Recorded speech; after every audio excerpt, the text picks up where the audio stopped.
அனைவருக்கும் வணக்கம். ஒரு 30 செகண்ட்.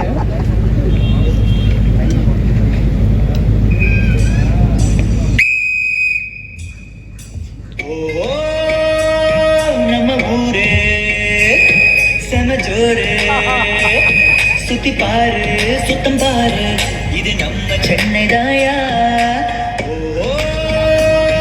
நம்ம ஊரே தூய்மையான வீதினா குப்பை வண்டினாலரா, வண்டிக்குள்ள குப்பைய பிரிச்சு போடனா, சுத்தமான ஊருனா நம்ம சென்னை தாங்கனா, வீட்டை போல நாட்டையாக்க ஒன்றாய் சேர்வோமா. ஓஹோ, சென்னைவாசிகள் அனைவருக்கும் இந்த பாடல் ரொம்ப தெரிஞ்ச ஒரு பாடலாக தான் இருக்கும். ஆமாம், இந்த காலையில் ஒரு வெள்ளை கலர் வண்டி, அந்த வண்டியில் வந்து குப்பையை வந்து தரம் பிரித்து போடுங்க அப்படின்னு சொல்லி இந்த பாட்டை பாடிட்டே வருவாங்க. ஒரு 10 மணி 11 மணி வாக்கில் நம்ம வந்து அதை போட வேண்டியிருக்கும். இந்த திட்டம் இருக்குல்ல, இந்த வண்டி, இந்த வெள்ளை கலர் வண்டி, இது வந்து 2020 அதிமுக ஆட்சி சமயத்தில் கிட்டத்தட்ட 447 கோடி செலவு பண்ணி ஸ்வீடன் பேஸ்ட் கம்பெனி ஒன்று, அர்பேசர் அப்படின்னு சொல்லி அவங்ககிட்ட கான்ட்ராக்ட் விட்டு சவுத் சென்னையில் 7 ஜோன்ஸ் அதுக்கு வந்து கையளிக்கப்பட்ட ஒரு திட்டம்.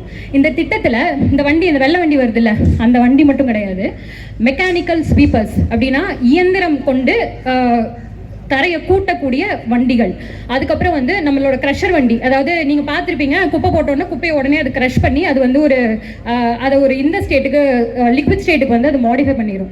ஸோ இந்த வண்டிகள், இத்தனை வண்டிகள் அப்படின்னு சொல்லி இது எல்லாமே இந்த கான்ட்ராக்டில் கொண்டு வந்தது. அது மட்டும் இல்லாமல் துப்புரவு பணியாளர்களுக்கு கையுறை, காலுறை, தலைக்கு, உடைக்கு எல்லாம் கவசம், இது எல்லாமே இதில் inclusive. Solid waste management plan, திடக்கழிவு மேலாண்மை, கழிவு மேலாண்மைக்காக இது கொடுக்கப்பட்டது. ஆனால் இதில் எவ்வளோ விஷயம் இத்தனை ஆண்டுகளில் முழுமையாக நிறைவேற்றப்பட்டிருக்கு. தென்சென்னை மக்களுக்கு நல்லாவே தெரியும். இந்த பாட்டுக்கும் இந்த ஊர் கிடக்கிற கேட்டுக்கும் ஏதாவது சம்மந்தம் இருக்கா? நீங்களே வந்து பாருங்க. இது தனியார் மயமாக்கப்பட்ட ஒரு திட்டம், அதாவது கழிவு மேலாண்மையில. இதுல இருந்து என்ன விடிவு காலம் பிறந்திருக்கு, இங்க துப்புரவு பணியாளர்களுக்கான ஏதாவது ஒரு வாழ்வின் நிலை வந்து மேம்பட்டிருக்கா அப்படிங்கிறது நீங்க புரிஞ்சுக்கணும். துப்புரவு பணியாளர்களுடைய கோரிக்கைகள் என்ன? ஒன்று வந்து தனியார் மயமாக்குதலை எதிர்த்து போராடுறாங்க.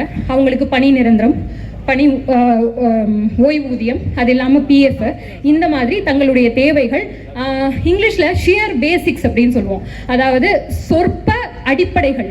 இதற்காகத்தான் 10 நாளா அதில் 6 நாள் உண்ணாநிலை போராட்டம் அந்த ரிப்பன் பில்டிங் வாசல்ல அந்த சனம் வந்து உட்காந்து போராடிட்டு கிடக்கு. இப்போ நான் இப்போ ஒரு திட்டம் சொன்னேன்ல, இந்த திட்டம் நீங்கள் இனாக்ட் பண்ணி கிட்டத்தட்ட 5 வருஷம் ஆக போகுது. இதில் என்னத்தை சாதிச்சு கீழ்ச்சிங்க? இப்போ வடசென்னை பக்கத்தில் இருக்க ஒரு 3 ஜோனை மீண்டும் தனியார் மயமாக்க, 3 ஜோன் இல்லை 4 ஜோன் நினைக்கிறேன், மீண்டும் தனியார் மயமாக்க வேண்டிய தேவை என்ன? இதில் சேகர் பாபு அவர்கள் அவருடைய தலைமையில் மேயர் அவர்களுடன் அவங்களும் கூடி பேச்சுவார்த்தை நடக்குது. தொடர் பேச்சுவார்த்தை ஒரு 3 நாட்களாக இரவு நேரத்தில் அழைக்கிறாங்க, காலை நேரத்தில் அழைக்கிறாங்க. இதில் திரு சேகர் பாபு அவர்களுக்கு என்ன வேலை? அவருடைய அறநிலையத்துறைக்கு என்ன வேலை? KN நேரு அவர்களுடைய நகராட்சி மேம்பாடு அமைச்சர் அவர் இல்லை முதலமைச்சர், இல்லை துணை முதலமைச்சர், இல்லை மேயர் அவர்கள், இவங்க தான் இந்த பேச்சுவார்த்தையை நடத்தணும். இவங்க தான் இந்த கோரிக்கைகளுக்கு செவிசாய்க்க வேண்டும். இதில் அறநிலையத்துறை அமைச்சர் எங்கேருந்து வந்தார்? துறைமுக பகுதி MLA. அங்கே நடக்குது அப்படின்னா இந்த ரிப்பன் பில்டிங் வேற ஒரு பகுதியில் இருந்தால் அங்கே போய் அவங்க உட்காந்து போராட்டம் நடத்த போகிறாங்க. இதான் நடந்திருக்க போகுது. ரிப்பன் பில்டிங் இங்கே இருக்கனால இங்கே நடத்துறாங்க. இவருக்கு என்ன அதில் சிக்கல்? இதில் பத்திரிகையாளர் வந்து கேள்வி கேட்கும்போது நீலம் சோஷியல்லேருந்து வந்து கேள்வி கேட்குறாங்க. நீங்கள் யார்? உங்ககிட்ட நான் பதில் சொல்ல வேண்டிய தேவையில்லை, நான் பத்திரிகையாளருக்கு பதில் சொல்ல வந்திருக்கேன் அப்படிங்கிறாரு. சரி, பத்திரிகையாளர் கேட்கறாங்க, ஆட்சி உங்களோட வரைவில் நீங்க வந்து 2021 திமுக இதை வந்து ப்ராமிஸ் பண்ணுச்சே, அதுக்கு என்ன பதில் அப்படிங்கும்போது, இல்லையே நாங்க அப்படி சொல்லவே இல்லையே. இதோ இருக்கு, ஜூம் பண்ணிக்கோங்க, பேஜ் நம்பர் 80, 285வது பாயிண்ட். ஊராட்சிகள், அரசு பள்ளிகள், அரசு மருத்துவமனைகள், அரசு மாணவர் விடுதிகள், நகராட்சி, மாநகராட்சி, பேரூராட்சிகள் ஆகியவற்றில் பணிபுரியும் தூய்மை பணியாளர்களின் பணி ஊதியம், ஓய்வூதியம் போன்ற கோரிக்கைகள் உடனடியாக நிறைவேற்றப்படும். அது என்ன அப்படி ஒரு மேட்டுமைத்தனம்? சொல்றது பொய்யே. உங்களுக்கு இந்த துறை சார்ந்து எந்த விதமான ஒரு சிந்தனையும் கிடையாது, உங்களுக்கு அதை பத்தின ஒரு விஷனும் கிடையாது, அறிவும் கிடையாது. நீங்க அறநிலையத்துறையுடைய அமைச்சர், நீங்க ஏன் இதை வந்து அட்ரஸ் பண்ண வேண்டியிருக்கு? அட்ரஸ் பண்ண வேண்டியவர்கள் வந்தால் அதற்கான பதில் கிடைக்கும், விடை கிடைக்கும். ஒழிஞ்சிட்டு இருக்காங்க. ஏற்கனவே கான்ட்ராக்ட் ஒரு ஸ்வீடன் பேஸ்ட் கம்பெனிக்கு கொடுக்கப்பட்டிருந்தது. இப்ப பார்த்தா அது வந்து கம்பெனி பேர் ராம்கே என்விரோ அப்படின்னு சொல்லிட்டு அந்த ஸ்வீடன் பேஸ்ட் கம்பெனி வந்து ஓடி இருக்கான். டெண்டர் வந்து இங்கே விடும் பொழுது தன்னை அதுக்குள்ளேருந்து விடுவிச்சு கொண்டு இருந்திருக்கிறான். ஏனென்றால் அவன் சொன்ன அந்த காரணம் வந்து என்ன அப்படின்னா, இந்த இடத்துல இந்த சூழ்நிலையில எங்களால் இந்த திட்டங்களை செயல்படுத்த முடியாது அப்படின்னு சொல்லிட்டு. அப்போ ராம்கி என்விரோ அப்படிங்கிற ஒரு இதுக்கு கையளிக்கப்படுது, தனியார் நிறுவனத்துக்கு கையளிக்கப்படுது. இதற்கு ரொம்ப வலுவான திமுக பக்கபலம் இருக்கு அப்படின்னு சொல்லப்படுது. அது மக்களோட பார்வைக்கே வந்து விட்டுறோம்.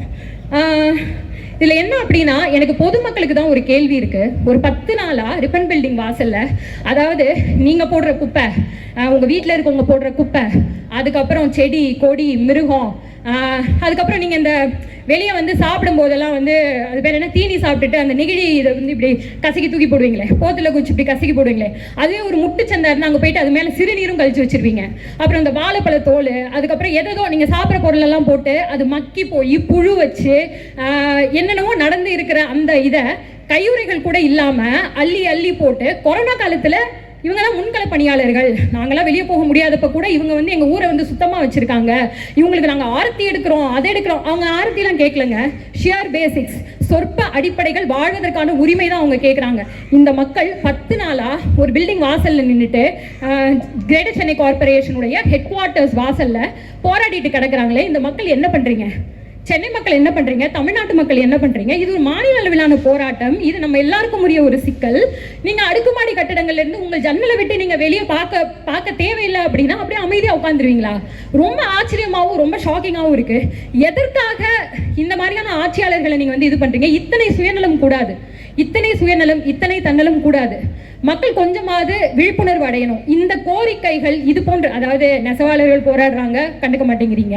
ஆசிரியர்கள் போராடுறாங்க, கண்டுக்க மாட்டேங்கிறீங்க. நர்சிங் விமன் போராடுறாங்க, கண்டுக்க மாட்டேங்கிறீங்க. டாக்டர்ஸ் போராடுறாங்க, எதையுமே கண்டுக்க மாட்டேங்கிறீங்க. இவங்க போராட்டத்தை நீங்க கண்டுக்கலைன்னா நாளைக்கு தெருவில் இறங்கி மூக்கில் கை வைக்காம கூட நீங்க நடக்க முடியாதுங்க. இது ரொம்ப தப்பு. கொஞ்சமாவது பொதுமக்கள் இதை கவனத்தில் கொள்ளணும். ஆட்சி மாற்றத்துக்கும் காட்சி மாற்றத்துக்கும் என்ன பண்ணணுங்கிறத இப்போவாது யோசிக்கணும். காலம் கடந்து போயிருக்கு. தயவுசெய்து யோசிப்பீங்கன்னு நினைக்கிறேன். நன்றி, வணக்கம்.